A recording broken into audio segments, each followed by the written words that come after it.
Alors nous sommes aujourd'hui donc le jeudi 9 Elul et nous sommes d'Af Nun Vav de Psahim. On est donc à la Gemara deuxième ligne. Tano Rabbanan, Sheshad Devarim Asah Hizkiya Melech. La Gemara nous raconte que le roi Hizkiya, il a fait 6 choses. Dans d'autres livres, cette Gemara, elle apparaît en tant que Mishnah en vérité. Donc il se peut que ce soit une Mishnah. Quoi qu'il en soit, donc on nous dit que le roi Hizkiya, il a fait 6 choses. Al Shlosha Hodulu. Sur 3, les Hachamim ont été d'accord avec lui. Et sur 3, les Hachamim n'étaient pas d'accord avec lui. Alors on va nous expliquer c'est quoi. Premièrement, quand son père Ahaz est Niftar, il a pris son corps, il l'a traîné dans un sac poubelle, dans la rue, de partout, parce qu'il était un grand idolâtre, il voulait montrer que quand on est un achat, voilà ce qu'il a fait. Il a fait Kaparat Arbanot, et les Hachamim étaient d'accord avec lui. Moshe Rabbeinu, quand il y a eu une fois, donc les Béni Israël se sont plaints et qu'Hachem a envoyé le serpent, et Hachem il a dit à Moshe Rabbeinu, tu fais un serpent et celui qui le regarde il sera vivant. Ce serpent-là, il était présent, voilà, il était présent et que les Béni Israël donc se soignaient avec. Alors il dit, qu'est-ce qu'il a fait lui? Il a pilé, il a détruit. Pourquoi? Parce que le Béni Israël, il se trompait, il croyait que c'était lui qui les guérissait. Et le Hachamim était d'accord avec lui.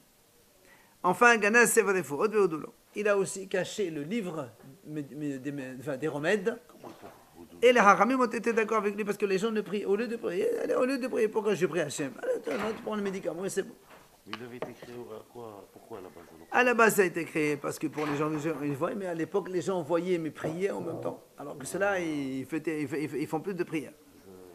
Maintenant, sur 3 choses, les Hachamim n'ont pas été d'accord avec lui. C'est quoi? Pour que le roi de Ashur, le roi d'Assyrie, ne vienne pas attaquer Yerushalayim, qu'est-ce qu'il lui a fait? Il a coupé les portes dorées du Beth Amikdash, il lui a envoyé un cadeau. Et ça, les Hachamim n'étaient pas d'accord avec lui. Ça, c'est un. Il a fermé les sources de Gihon. Pourquoi lui, il pensait que comme ça, quand le roi Ashur il vient attaquer, au moins ils n'auront pas d'eau, ils mourront de soif. Hachamim n'était pas d'accord avec lui. Hachamim m'ont dit parce que il devait compter il devait avoir la foi en Hachem. Hachem a dit, moi je vais protéger cette ville. Et donc il n'a pas eu la foi. Enfin, normalement, quand on rajoute un mois de Hadar supplémentaire, c'est toujours quand on est au mois de Hadar encore. Hachamim décide qu'il faut rajouter un autre mois parce que ce n'est pas encore le printemps. Lui, il a attendu, on a déclaré le Rosh Nissan, et il a dit non, on reprend un autre Hadar. Et là, on n'a pas le droit de le faire, c'est parce que Hachamim n'était pas d'accord avec lui. Voilà donc ce qui s'est passé avec Hizkiya. Maintenant, on va revenir à la Mishnah. Quand on a vu les habitants de Yericho, ils ont fait 6 choses qu'on a vu hier soir. Donc sur 3, ils les ont grondés et sur 3, non. On va voir donc en détail cela. Premièrement, Markivin de Kalin Kolayom. On a dit donc ils greffaient les palmiers toute la journée du 14 Nissan. La Gemara explique, c'est quoi ça il faisait quoi exactement? Amar Rabiuda, il dit Rabiuda, Maïté Asadara, ils apportaient, c'est le hadas, de la myrte fraîche, Vishikhra de Dafna, et de la liqueur de Dafna, Vikhimha de Saleh, et de la farine d'orge, de la Mébamana qui était dans un unité, de la Hadra al-Baïnoum, qui n'a pas donc 40 jours depuis qu'ils l'ont mis là-bas, et Umanat Hilhu, ils faisaient bouillir tout ça ensemble, Vishadulhu, les Deklab et les Beh, et ils mettaient ça dans le cœur du palmier. Donc ça lui permettait de se développer. Il faisait pas une greffe, c'est pas ça une greffe. Et justement, lui il dit comme ça. Et tous les palmiers qui étaient autour de celui-là, si on ne lui fait pas la même chose, il va sécher complètement. Ça c'est ce qu'il lui dit, il dit voilà, eux ils faisaient ça donc la veille le 14 de Pessah. C'est que ça, ou Rabaha de la Bahama, non. Et Rabaha il dit plus simplement, il prenait un tronc, il rentrait dans l'autre, ça fait cesser la greffe qu'on fait, voilà.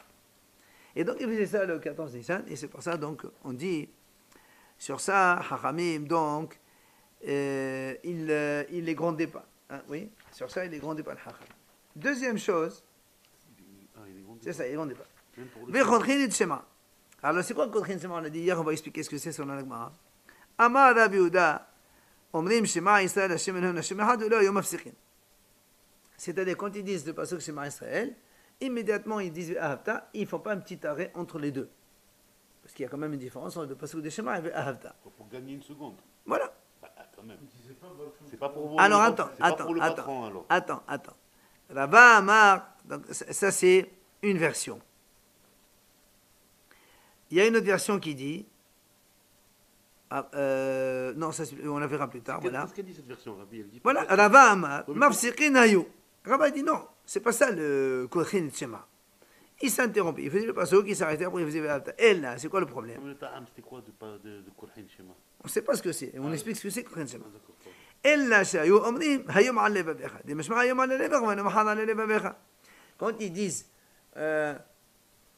وهيو هتبرمها إلا شيء غمس بها هيوم nous on marque un arrêt على لبابها ce que je t'ordonne aujourd'hui ça doit rester dans ton cœur eux qu'est-ce qu'ils disent ils disaient هيوم على لبابها aujourd'hui sur ton cœur ça veut dire demain c'est plus dans ton cœur et comme ils ne s'interrompaient pas dans cela ça s'appelle Korhin el Shema ça c'est donc la première idée de l'Agmara Tanu Rabbanan Kesada yu Korhin Shema. L'Agmara nous enseigne dans la Breta, c'est marqué. Qu'est-ce que c'est Korhin Shema? Omrim, Shema, Israël, Shema, Shema, de l'Eom, Masakh, de l'Abimir. Rabbi Meir dit, comme on a vu tout à l'heure, donc il faisait le passage Shema Israël et tout de suite, après, il ne marquait pas un temps d'arrêt.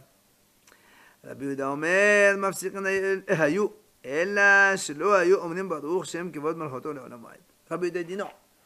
Leur faute, c'était quoi? C'est qu'ils faisaient le Shema Israël tout de suite, ils faisaient Ve'avta sans mettre le pasuk Baruch Shem Kevod Malchut Olam que nous on fait aujourd'hui. C'est là où l'Agmara dit et alors pourquoi nous on le dit finalement? Parce que le Shema Israël dans la Torah, il y a un Shema Israël, après Ve'avta, il n'y a pas marqué Baruch Shem Kevod Malchut. Il explique. Kededarish Rabbi Shimon ben Lakish. Comme il a fait l'Andracha Rabbi Shimon ben Lakish. De Amar Rabbi Shimon ben Lakish. ויקרא יעקב אל בניו ויאמר האספו ויגיד עליכם. C'est dans Parashat Vaï, quand Yaakov Avinu était malade, il devait mourir, il a appelé ses enfants, il leur a dit, venez, je vais vous dévoiler la fin des temps. C'est ce que dit l'Agmara. Bikesh Yaakov lechalot lebanav kesa yamin. Yaakov voulait donc dévoiler à ses enfants la fin des temps. Venestakam mimenu shechina. Et donc la providence divine s'est enlevée de lui, et du coup, il ne savait plus quoi dire. Alors Amar, il a dit à ses enfants quoi? Shemei Has Vishalom, Yesh Bemetati Pisoul.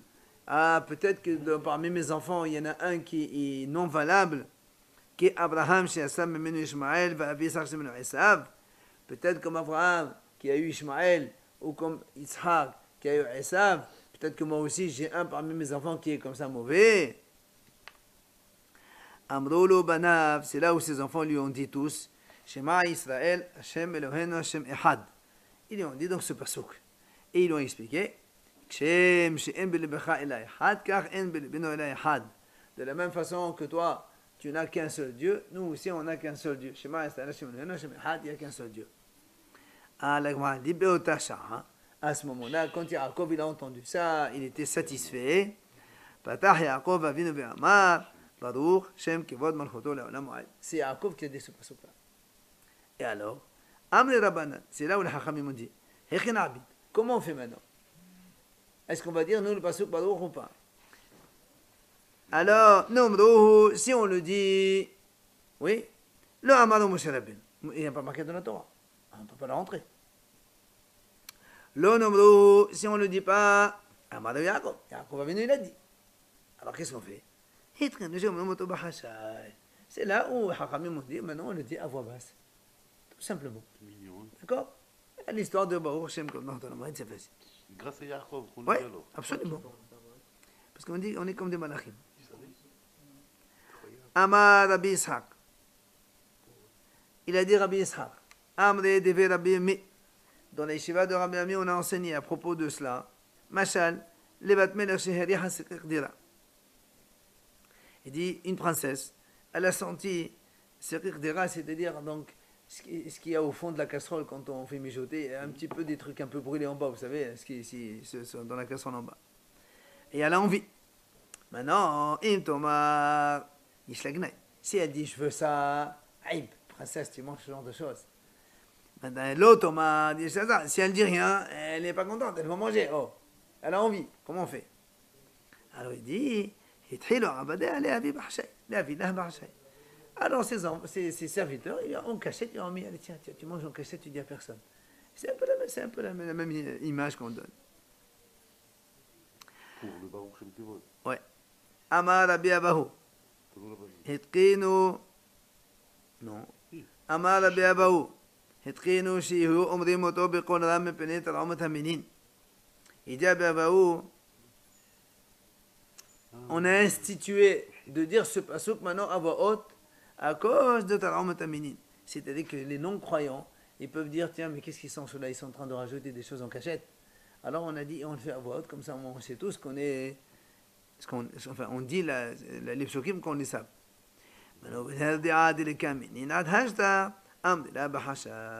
Et dans la ville de Nerdia, où il n'y avait pas de minin, donc des gens kofrim, alors il disait à voix basse, comme nous on fait aujourd'hui. Tano Rabanan, Shesha Devarim Aso Anshe Reho. Maintenant, dans une autre braïta qui est un peu différente de notre Mishnah. Il dit il y a 6 choses que les gens de Reho faisaient.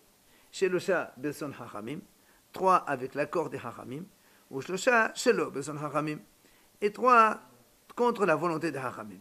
Alors il nous dit, Ve'elu Belson Hachamim, c'est quoi donc ce qui a été fait avec la volonté des Hachamim, leur accord?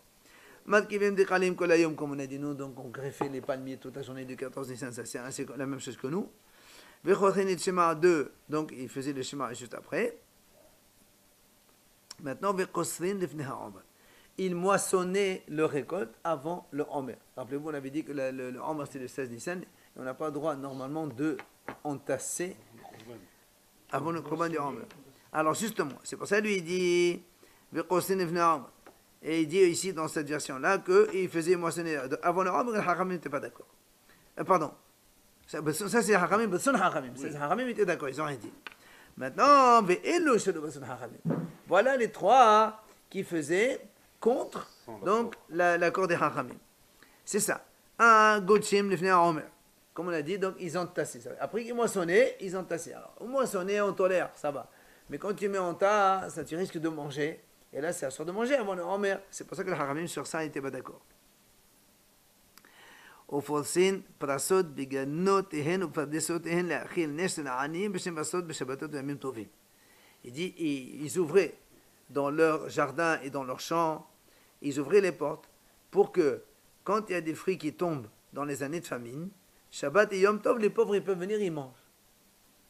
Donc, les fruits qui tombent, Shabbat et Yom Tov, ils faisaient manger. Qu'est-ce que savoir les portes, c'est dans les champs qu'il faut les voilà, fruits, non? Justement. Ils ouvraient les portes des terrains et des champs.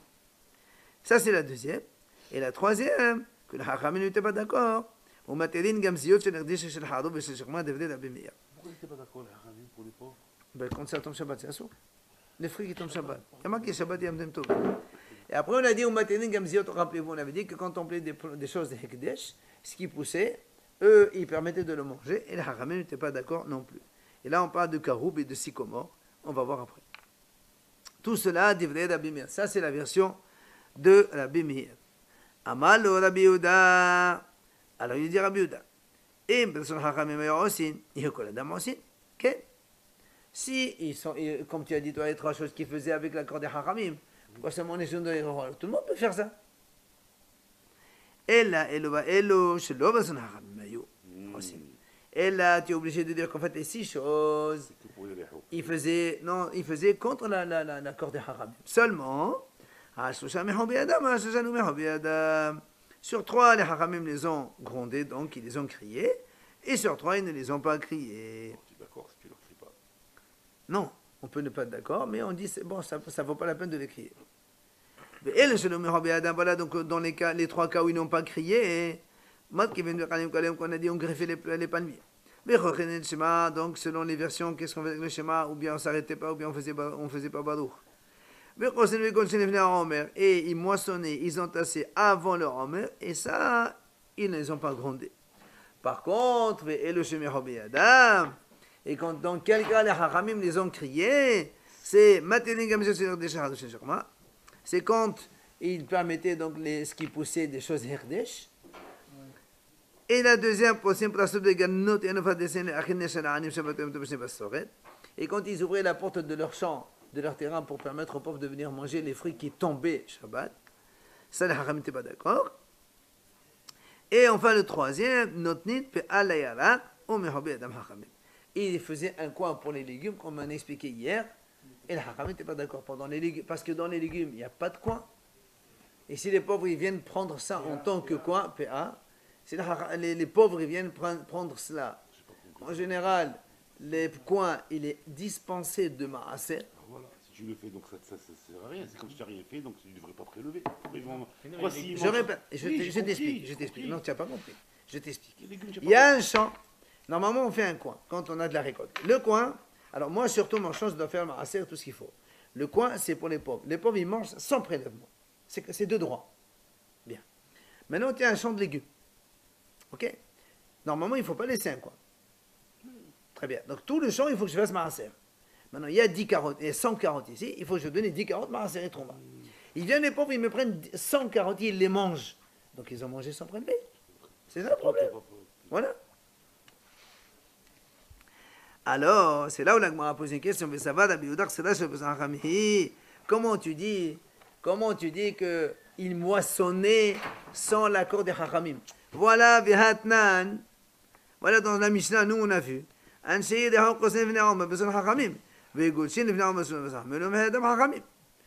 Pourtant, nous, on a vu que pour la moisson, les Chachamim ne les ont pas grondés. C'est seulement quand ils ont entassé, ils ont mis des tas, c'est là où ils les ont grondés. Enfin, pardon. La Mishnah dit comme ça. Ils ont fait contre la volonté de Hachamim, mais Hachamim ne les ont pas grondés. Quoi qu'il en soit, l'Aksira, elle était faite avec l'accord des Hachamim. Alors toi, tu m'as dit non, ils moissonnaient sans l'accord des Hachamim. Alors, l'Agma a dit, voilà la question. Qui c'est qui a dit grondé, pas grondé, c'est Rabbi Yehuda. Mais pourtant, c'est marqué. Donc, nous, on a vu ici, chez nous, Kosen Birson Hachamim. D'accord? Donc, il moissonnait avec l'accord des Hachamim. Alors, c'est pour ça que l'Agma lui réplique, elle lui dit non. Vileta, merci vraiment, tu dis que les Hachamim m'ont dit qu'ils moissonnaient, ils entassaient aussi. Dans ces cas-là, il n'y a plus 3, ça fait 4. Puisque là, on a vu, ils moissonnaient et ils entassaient.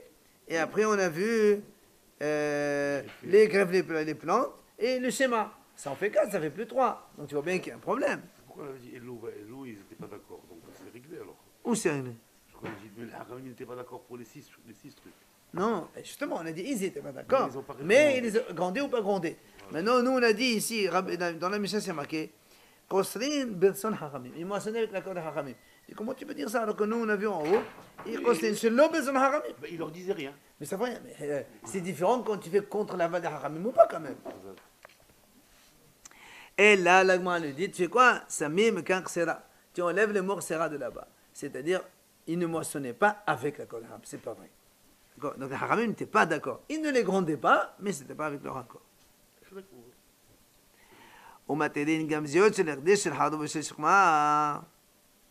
Alors, et donc, quand il permettait les plantations de ces choses d'Hekdesh, de Karoub, et les Karoubi et les Sycomores, alors eux, ils disaient, Amro, pourquoi ils permettaient? Avotenu l'Hekdesh, et la Kodot. Eux, ils ont dit, puisque nos ancêtres, nos parents, ils ont sanctifié seulement le tronc. D'accord? Ce qui pousse après, ils n'ont pas sanctifié. Donc, ce qui pousse après, moi, on peut le prendre. Et on parle bien sûr ce qui a poussé après que leurs parents ils ont sanctifié un tronc d'arbre. Le sycomore et le carreau. Mais ça veut dire là que eux, ils pensaient qu'il n'y a pas de me'ila dans ce qui pousse. C'est pour ça qu'ils se sont permis. Alors que Rabbanan savent de me'ila les cas. Hachamim dit c'est vrai. Il n'y a pas de me'ila dans ce qui pousse. Mais quand même, c'est interdit.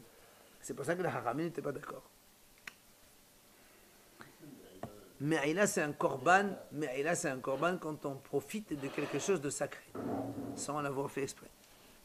Au posin prasot, on a dit après, et donc ils ouvraient les portes de leur chambre, comme ça les pauvres, ils viennent manger des choses qui tombent Shabbat et Yom Tov.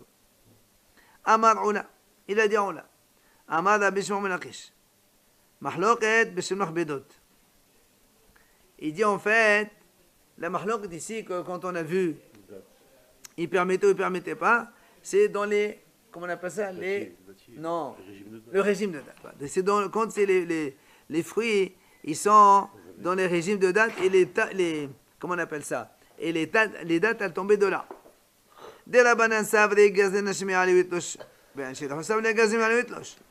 Donc, les Hachamim, ils ont interdit. Pourquoi? Parce que si tu permets de manger les dattes qui tombent du régime en haut, bah, s'il n'y en a pas assez, il va monter, il va en prendre un petit peu. Hachamim, on dit c'est assaut.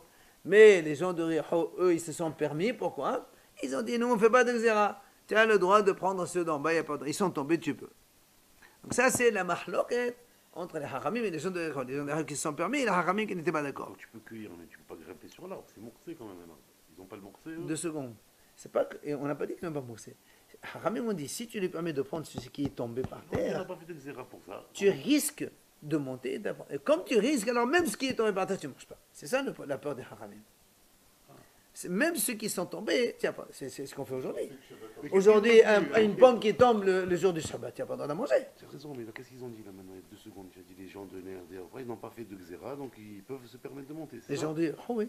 Alors. Pas ils peuvent se permettre de monter. Tu dis, moi je mange Et le en moursé, bas. et le moursé. Non, en bas, c'est pas Ah, moursé. ils montent pas, ils grimpent pas. Ah non. Eux, ils disent, justement, eux, ils disent, nous, on mange ce qui est tombé par terre. On ne craint pas peut-être que tu vas monter. Non, on ne monte pas. On craint pas. Hachamim, ils disent, non, on craint peut-être.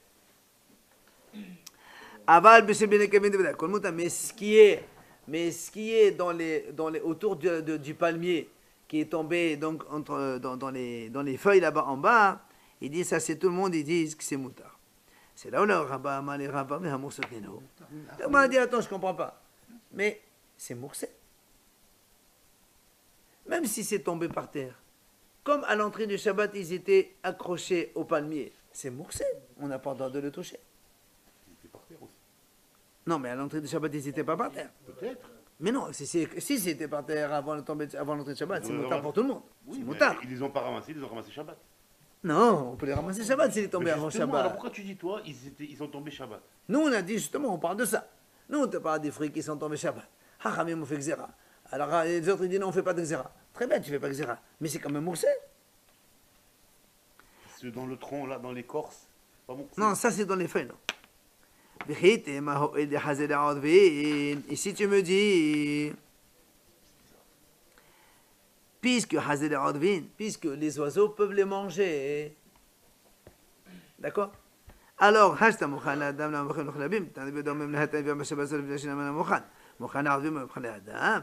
il lui dit, si tu me dis, parce que n'oublions pas le Aïna de Moursé, parce que comme ils étaient là-bas, je n'ai jamais pensé, quelqu'un à Shabbat, il ne pense jamais manger les fruits qui sont sur le palmier. C'est Moursé, on ne peut pas les arracher.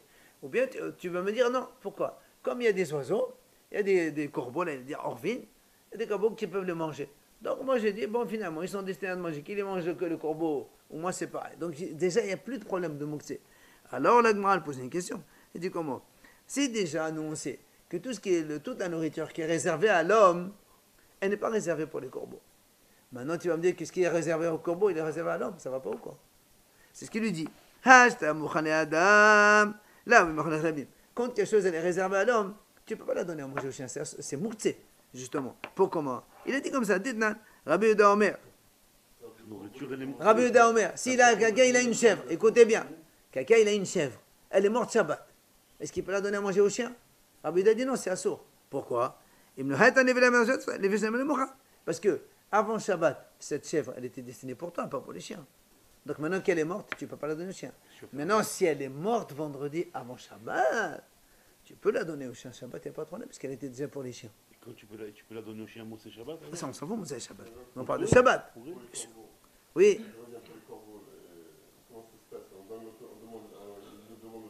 Non, ils ne te demandent pas dans la mesure où ils sont susceptibles de venir manger ces dates-là. Donc les dates, elles ne sont pas poussées. D'accord? Donc tu vois bien que ici, tu me dis, voilà, les corbeaux, ils peuvent les manger. Et alors, si les corbeaux, ils peuvent les manger. Si déjà, ce qui est réservé à l'homme, il est interdit aux corbeaux. Et tu vas me dire, ce qui est réservé aux corbeaux, c'est permis pour l'homme. Ça ne marche pas. Donc même si les corbeaux peuvent manger ces dates, ils sont quand même moussés pour moi, l'homme. Donc comment eux, ils peuvent prendre ces dates? Il a dit non. Oui, monsieur. Et il dit ce que tu as dit tout à l'heure, c'est faux. D'accord, ce qui est réservé à l'homme, on ne peut pas la donner à manger au chien. Comme on a dit, la chèvre qui était vivante et qui est morte Shabbat, tu ne peux pas la donner. Tout ce qui est réservé à l'homme, je n'en ai pas de mon esprit. C'est normal. Mais quelque chose qui est réservé pour les corbeaux, ça peut être aussi réservé à l'homme. Pourquoi? Parce que tout ce qui est consommable, un homme il peut le penser de manger à lui. Même si après les corbeaux ils les prennent, c'est pas grave. Mais en tout cas, il peut penser à lui. Pour le chien aussi, non? Le chien? Pour le chien aussi. Pas du Il tout. n'y a pas que la chèvre. Ben non. C'est quoi ce qui est réservé à l'homme? Ben une chèvre vivante. Mais pas que la chèvre, il y a autre chose. Mais nous, on est en train de parler de ça pour te montrer la différence entre l'homme et le chien. C'est pour ça qu'il lui dit. Entre le corbeau et le chien. Non, le corbeau et l'homme. Le corbeau et l'homme. Le corbeau, il mange les dattes, il ne mange pas la viande. Le corbeau, il mange les dattes sur le. On ne parle pas de la chèvre qui est morte et tu ne vas pas le donner au corbeau, une chèvre qui est morte. Mais tu dis ce qui est réservé à l'homme, tu ne peux pas le donner au chien. C'est pas que la chèvre, si tu as du tout ce que tu veux. Tout ce que manger chez toi à la maison. Tout ce qui est mangé que tu as réservé pour toi, si après demain il devient inapte à toi, tu ne peux pas le donner au chien. C'est pas mon crâne. Il faut dire ça, si c'est pas inapte à toi. Qui a ta vie, hein? Parce que depuis avant Shabbat, tu penses ça. Même en semaine, tu fais ça aujourd'hui. Mais à l'époque, non. Qui a ta vie? On finit jusqu'à 2 points, s'il vous plaît. Après, on revient. Qui a ta vie? Alors, tout à l'heure, on a dit la mahloket, c'était quand c'était sur le régime des dates. Mais quand c'est en bas, c'est mouta. Il lui dit non, monsieur. La mahloket, c'est en bas. Pourquoi? De la banane, ça veut dire que la Chachamim pense, même si c'est réservé pour les corbeaux, tu ne peux pas les manger toi. Ce qui est pour les corbeaux n'est pas pour l'homme. Mais les gens de Ho, ils pensent non. Tout ce qui est réservé aux corbeaux, c'est aussi réservé à l'homme. Ils peuvent manger les hommes, c'est pour ça eux, ils mangeaient. Aval. Mais, Béchen Marbedot, mais les dates qui sont dans le régime accrochées à l'arbre, des vrais hakol assour. Selon tout le monde, c'est interdit. Pourquoi? C'est l'exéra donc de ne pas prendre un fruit sur un arbre, qui est tombé de l'arbre, parce qu'on a peur qu'après tu vas venir toi-même et tu vas cueillir le fruit. C'est pour ça donc on met une interdiction. On va arrêter tout de suite et on revient tout de suite après. Donc ensuite on a dit dans la Mishnah, donc la troisième idée de la Mishnah, on avait dit que les gens de Héro, ils laissaient un coin pour les légumes, et on a dit que les Chachamim n'étaient pas d'accord. Alors c'est là où l'Agma a posé une question. Alors évidemment, l'Agma a dit comment? Et les gens de Héro, ils n'ont pas la lacha qu'on va voir maintenant, donc la Mishnah qui a enseigné justement Klal Amno BPA. Voilà le principe qu'on a enseigné dans la PA. Quand est-ce qu'il faut laisser un coin? Il dit Kol Shehu Ochel Vinishmat.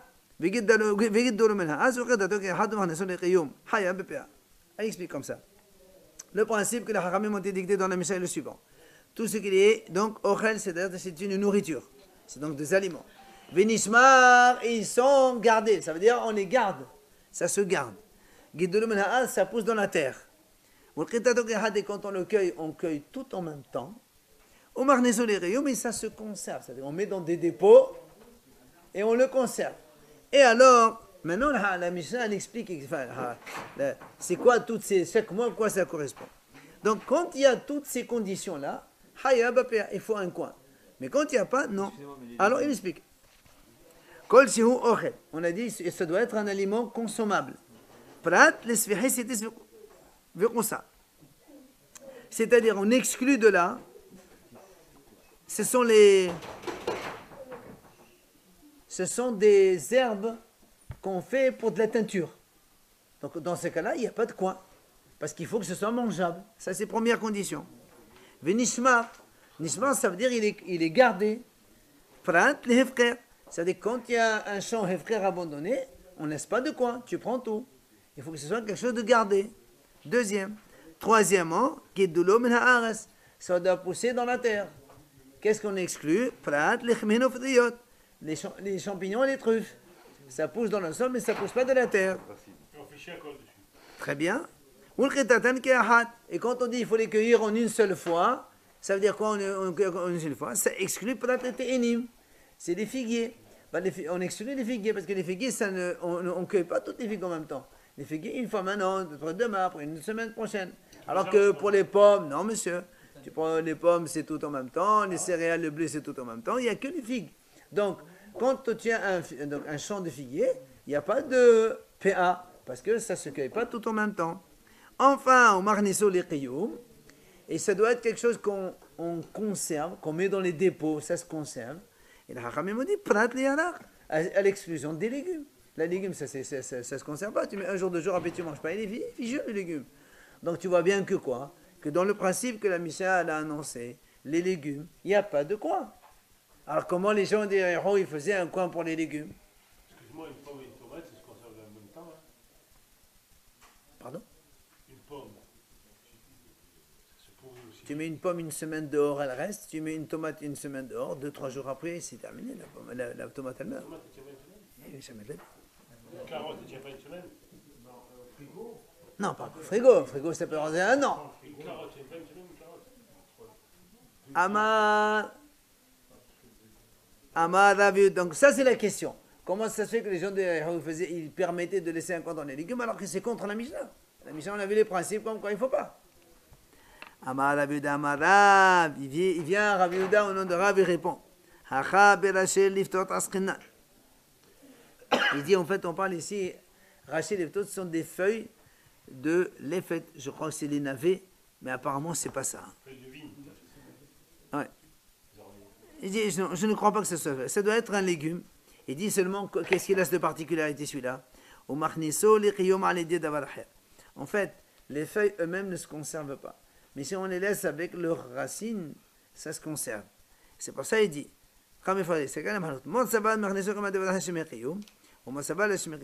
donc les gens de Rého, ils pensent, c'est vrai que les feuilles elles-mêmes, elles ne se conservent pas.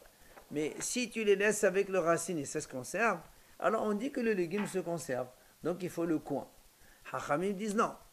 Si les feuilles elles-mêmes ne se conservent pas seules, même si tu peux les conserver avec leurs racines, ça ne s'appelle pas conserver. Et donc il n'y a pas de coin. C'est ça la marlotte entre les deux. D'accord? Tano Rabbanan Hachamim nous enseigne. Badishona haynotim pe'ala lefetu lakruv. Initialement, on faisait le coin pour le lefet, celui-là donc justement, et le krouv, c'est le chou, d'après ce que nous on sait maintenant. Ouais, le chou. Rabbi Yossi Omer, af les kaflout. Rabbi Yossi dit même les kaflout. C'est le poireau. C'est des légumes? Oui, évidemment. Voilà, donc c'est pour ça qu'il dit au début, on faisait le coin pour cela. Betania Iddar, il y a notre braïta qui dit, initialement, on faisait les coins pour le lefet et pour le poireau. Et Rabbi Shimon a dit non, même le kroub, même le chou aussi. Alors c'est là où l'agma a dit alors si on dit comme ça, un il dit pour le lefet, le navet et le chou. Rabbi aussi rajoute, on a dit le poireau. Après on a dit non, il y en a un autre qui dit le poireau plus le navet, et on rajoute le krouv.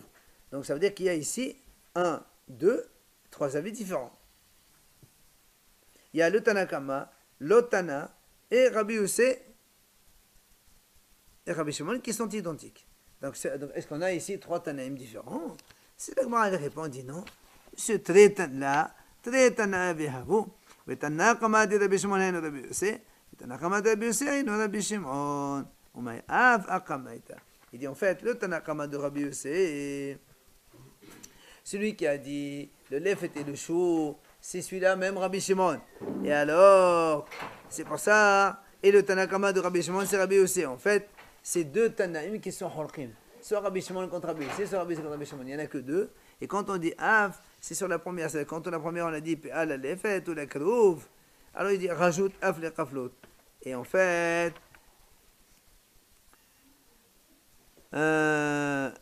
c'est-à-dire quand il dit, par exemple quand Rabbi Shimon a dit même le kaflot, aussi même le poireau, il rajoute ça au lefet, pas au krouv. C'est pour ça qu'après quand on dit Rabbi Shimon, il rajoute le krouv, ça c'est Rabbi Shimon qui est donc contre Rabbi Yossi. En fait il y a ici 2 mahlokot seulement, Rabbi Yossi contre Rabbi Shimon et c'est tout. D'accord? Voilà, demain on fait.